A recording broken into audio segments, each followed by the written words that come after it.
One eternity later. It does have this very glaring rip right in it, so I guess it's the main character here. His face got ripped off for some reason. Hey guys, Steve from Cantu Comics. Today, I've got an original comic book art haul that I just picked up in this early 2024.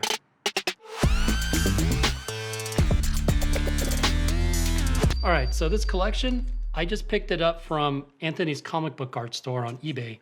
He was running a 15% off promo for, I believe it was just for like New Year's. So I took a look, a lot of artwork on there for sale for sure. Some of this stuff, I mean, not many people are collecting, but the price just made a lot of sense. So let's start off. So this one here, let me take it out of the plastic. So I did unbox this already just to kind of save some time. This one, this guy here, this is Iron Man number 49. So technically this is issue 394 if you want to go by the original numbering. This is page 23. This is by Chris Batista. So I do have some other comic book art by Chris Batista. So this is a great piece. This is like a half vertical splash, which usually you just see like half the page from the bottom up. But here, this is a little different. This is like a horizontal one. I'm sorry, a vertical one. So you got 3 panels here of Iron Man. You know, he's trying to protect this building. It's about to blow up. So there's definitely some action going on. Not a lot of talking, of course, but this is the original pencils and ink on here. One cool thing to note with Anthony's comic art, during his special, he also gave me, there's this limited edition print out of 150. I'm not big on these prints because they're not original art, but you know, it's a nice cool bonus. He just threw it in. Yeah, numbered 41 out of 150. Also, he likes to bundle a bunch of stickers. You know, you see some like stickers and stuff here. You also get like a personalized letter, you know, kind of thanking you, saying, you know, whichever, either Anthony himself or one of his workers, you know, thoroughly inspected all the artwork and everything. So it's pretty assuring. You get like a little quality assurance check right there. So I definitely recommend buying any art from Anthony. All right, so the second piece, this is from the 90s. So this is Hulk 2099, issue 5, page 11. So this piece right here, this is by Malcom Davis and Chris Ivey.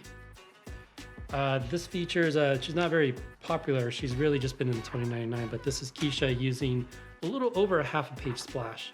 And although Hulk 2099 is not one of the more desirable 2099 titles, you know, it did have its own run. It is Hulk, so for the 90s, I mean, this just like with Doctor Doom 2099, obviously Spider-Man, X-Men, you know, these were pretty big when they first came out, and then obviously they fizzled.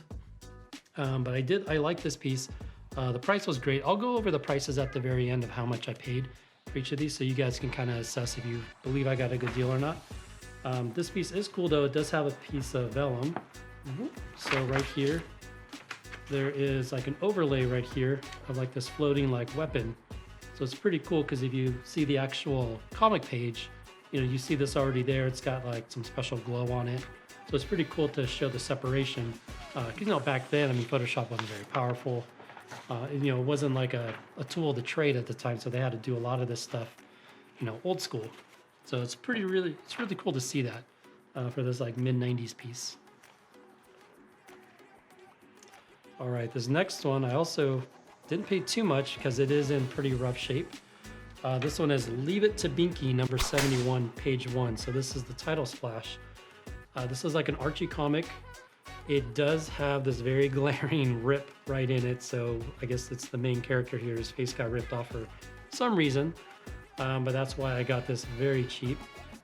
One key note of this book is that, well, this is, issue 71, page 1. So this is the last issue of this naming scheme. So I think this book changed names after this issue. So it does have some significance. It has not been kept that well. So, you know, this right here, this little stat is like, you know, kind of barely hanging on. So I need to keep really good care of this. You know, right after this episode, this is going straight into Mylar and just going into the collection. But it's a pretty cool piece. You know, it's original. It's not stats. Well, aside from these guys, aside from the title and then the indica and stuff, you know, those are obviously stats. But everything else, this is all original pencils with ink. And you can see some of the pencil marks on here. It's pretty cool. So this one is, this is the cream of the crop of the collection that I picked up.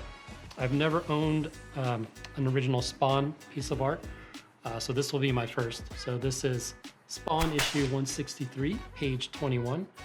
This is by Phillip Tan. So this features L. Simmons. He's doing his, like, there's a transformation basically from Spawn back to L. Simmons. So it's, I haven't read this issue, so I'm not entirely sure on the entire story on what's going on, but beautifully drawn. There's even some, you know, artist remarks on the side. You know, inks go all the way to the black border, so, you know, they're indicating he didn't want to use up all of his inks. So really, really nice, like, comments for the colorist. Great pencils. Yeah, Phillip Tan's a great artist. A lot of his art is starting to get pretty expensive. And like I said, this one is the most expensive of all the pieces that I picked up here. But another great deal. Again, I'll go over final prices at the end. Really cool piece. This one also did not cost very much. Another Archie one. So this is Sabrina the Teenage Witch, issue 97, page 1. So this is the title page. You know, not too bad. I mean, I'm not really into Archie very much, but as I was, you know, adding things to my cart, it just made sense because I'm bundling shipping and everything. So I'm like, well, this didn't come out to very much money, and it's a title page. So let's just pull the trigger. Let's just do it. So pretty cool. I mean, you could see up here there was a little bit of whiteout, you know, to kind of change some of the texting, but it's pretty cool. This is original lettering. This isn't stats. So this was all like inked on here. So really, really cool to see. A really nice clean piece. This one is by Lindsay Cibos, unless I just butchered her name. Yeah, pretty cool. And the last piece here, I have Cable, issue 85, page 16. So this is by artist Michael Ryan. This is a half-page splash, so there is 2 large panels on here. Really cool piece. It does have Cable over here. So it's, I did get a good deal, and it also features the main character, Cable. And I forgot his name, but he's like one of the main villains. Yeah, I'm sorry, I didn't read Cable in the 90s. I was already phasing out by the time, you know, issue 85 came out. So, you know, I was kind of reading some of the early X-Force and then just kind of stopped at that point. So another really beautifully inked piece, really nice pencils. You can still see some of the pencil marks on here. Definitely in some of the glare, you can see a lot of the whiteout, just kind of cleaning it up. But another nice piece. It's really cool to see the 90s Marvel Comics logo in the corner. Yeah, really cool. All right, so how much did this stuff cost? So that Iron Man piece, the Iron Man 49. So again, I said there was a 15% off. So that piece was listed for $125 and then 15% off. So I got that piece for $106.25. So $100 for a half-page splash by Chris Batista, who's done all kinds of stuff like Superman, Batman. So, you know, an established artist on Iron Man, you know, on the panels, all the panels feature Iron Man. So I think that was pretty much a no-brainer to get for around $100.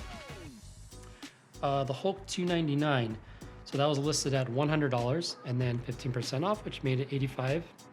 Even though it's like Hulk 2099, not that desirable, but it's a very beautiful piece. And then it has the vellum on top. I think that was great for $85. You know, not too shabby. They'll leave it to Binky. So that was $40, 15% off made it $34. So that's pretty cheap this day and age, because that is the original, although it's in really bad shape, and that big rip like tear, I'm still not sure what happened there. If someone just held it and they're like, it's mine, and then just like ripped off. But it's still it's the only one. It's the original pencils and inks on it. So I think it still has value. And for its age, it's like from the early 70s. So I'll take that for $34. The Spawn 163. So it was listed for $250 and then 15% off. Came out to about $212, which for original Spawn from, I think that's early 2000s, because they're already past issue 300. That was issue 163. Yeah, I think that's a pretty good deal. You know, once you get to like the $200 range, you could start getting some like pretty low end covers. So You know, you have to kind of weigh it, but Spawn is it's a very illustrious comic, especially, I mean, that's Todd McFarlane's piece of work. You know, this isn't a piece of Todd McFarlane's art, but any of the artists that are going to draw on Spawn, they're pretty legit. So Phillip Tan is definitely a good one. So still on the fence if that was the greatest deal, but you know, figuring bundling with everything, it made sense at the time. So you can let me know if you think that was too much. But you know, I think I made out pretty well with that one. Sabrina piece, that was $50 minus 15%, which was $42.50. You know, title page. It's not that desirable of a character, but I mean, there's not very much comic art you can get for around $40 these days. And if it is, it's really bad, you know, artwork or just ripped up, or it's even some like stats or cost more than that. So I just picked it up because I saw, hey, this is cheap, and I was scrolling around, like, let's just add it. You know, 15%, everything stacks, so it just made sense. Let me know if you would pay $42 for that. I did. And the last one, Cable 85 was $75 listed with 15% off. Made it $63.75. So half page splash, $63. It's a Marvel comic. Features Cable, who is still pretty predominant. You know, he's still a pretty like storied character. I think I made out pretty well with that one.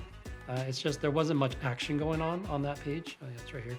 So it's just, you know, it's just a lot of talking, but still a lot of main characters. So yeah, I mean, let me know what you think. I mean, 63, especially if you go to a Comic-Con, you can easily spend $63 on just crap. That's like one t-shirt and maybe like a pin. So I think I would rather do this for that $60. But yeah, let me know what you think. So yeah, that's my comic haul for the early 2024. I'll be adding these to my Comic Art Fans page. Yeah, just let me know. I've got some more episodes coming up. So definitely, you know, bear with me. It's pretty hard for me to pump out these episodes. If I didn't have a full-time job, I would be doing literally a video every other day. But I can't afford to do that. But either way, I'm having fun. So I hope you are too. So let me know if you want anything in particular, and definitely look out for some really cool content coming soon. All right, so this is Steve with Canty Comics, signing off.